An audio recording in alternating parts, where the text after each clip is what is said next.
थेट जाऊयात भाजपचे प्रदेशाध्यक्ष रवींद्र चव्हाण बोलतायत। काय काम करतात, डेव्हलपमेंट बद्दलच महाराष्ट्राला ट्रिलियन इकॉनॉमी पर्यंत कसं घेऊन जाता येईल या संदर्भात त्यांचा नेहमीच आग्रह असतो आणि त्या दिशेने ते काम करतात। मला असं वाटतं की त्यांच्या मुलाखतींमध्ये ते या स्थानिक स्वराज्य संस्थांमध्ये कशा पद्धतीने पुढे जाणार आहेत या संदर्भामध्ये ते त्यांच्या मुलाखतीमध्ये सांगते। तुम्ही काल लातूरमध्ये जे वक्तव्य केलं विलासराव देशमुख यांच्याविषयी, त्यावर अजूनही ठाम आहात का? आणि त्यावरती कडाडून या ठिकाणी काँग्रेसकडनं विरोध केला जातो। आपण एक गोष्ट लक्षात घेतली पाहिजे, मी लातूरमध्ये जे म्हटलं, आपण लातूरमध्ये पाहिलं असेल की त्या ठिकाणी प्रत्येक महानगरपालिकेच्या निवडणुका, या निवडणुका या कशासाठी असतात तर त्या निवडणुका ह्या तिथल्या असणाऱ्या नागरी सुविधा ही कोणती पार्टी ही अतिशय गतिमान पद्धतीने करून देईल यासाठी असणाऱ्या त्या निवडणुका असतात। त्यामुळे लातूरमध्ये सुद्धा गतिमान पद्धतीने सर्व नागरी सुविधा व्हायला हव्यात हे अत्यंत महत्त्वाचं आहे।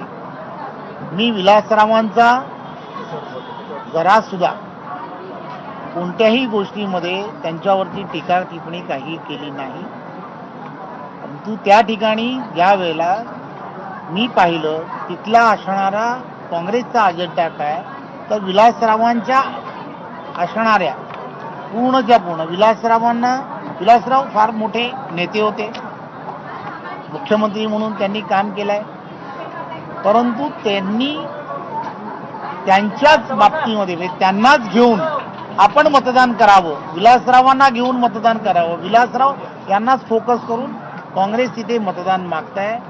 त्यामुळे त्या ठिकाणी आत्ता नरेंद्र मोदीजींच्या नेतृत्वात झालेलं काम, महायुतीच्या बाबतीमध्ये त्या ठिकाणी केलेलं काम, या सगळ्या गोष्टी त्या ठिकाणी विकासात्मक ज्या दृष्टिकोनातून झाल्या आहेत त्या संदर्भात मी तसं म्हटलं, परंतु तरी सुद्धा त्यांचे चिरंजीव माझे अत्यंत चांगले मित्र आहेत, त्यांच्या जर त्यामधल्या भावना दुखावल्या असतील तर मी नक्कीच त्यांची दिलगिरी व्यक्त करतो। ते असं म्हणाले की लोकांसाठी जगलेल्या माणसाची नावं एकच म्हटलं, मी एकच गोष्ट पुन्हा मी तेच सांगेन, तुम्ही ते पूर्ण म्हटल्यानंतर पॉलिटिकली या सगळ्या गोष्टीकडे पाहू नका।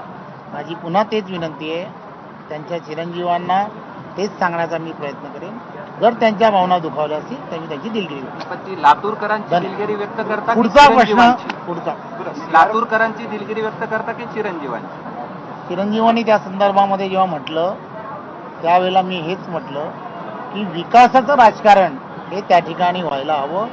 नरेंद्र मोदीजी आणि देवेंद्रजींच्या नेतृत्वामध्ये लातूरकरांनी त्या ठिकाणी डेव्हलपमेंटला प्राधान्य दिलं पाहिजे, हे फार महत्वाचं आहे। केंद्रीय मंत्री आर पाटील असं म्हणाले की शिवाजी महाराज हे पाटीदार समाजाचे होते असं त्यांनी दावा केलेला आहे। मी आज छत्रपती संभाजीनगर या भागामध्ये इथल्या असणाऱ्या नागरी सुविधांच्या संदर्भात एवढं एक उत्तर द्या, हरकत नाही। ह्या इथल्या असणाऱ्या नागरी सुविधा या अतिशय गतिमान पद्धतीने हे कोण देऊ शकतं तर ते फक्त न फक्त केंद्रातलं नरेंद्र मोदीजींच्या नेतृत्वातलं सरकार आणि राज्यामधलं असणारं देवेंद्रजींच्या नेतृत्वातलं महायुतीचं सरकार देऊ शकतं।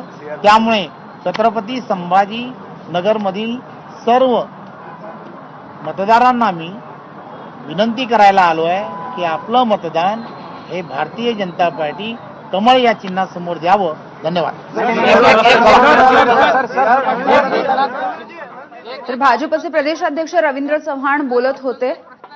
लातूरमध्ये ज्या वेळेला त्यांची सभा होती त्या दरम्यान विलासराव देशमुख यांच्यावरती मी कोणतंही वक्तव्य केलं नाही आणि जर यामुळे कोणाच्या भावना दुखावल्या असतील तर त्याविषयी त्यांनी दिलगिरी देखील व्यक्त केली आहे। मात्र शिवाजी महाराज यांच्या हे पाटीदार समाजाचे होते असं वक्तव्य एका केंद्रीय मंत्र्याने केलेलं होतं भाजपच्या, यावरती बोलण्यासाठी मात्र चव्हाणांनी टाळलेलं आहे।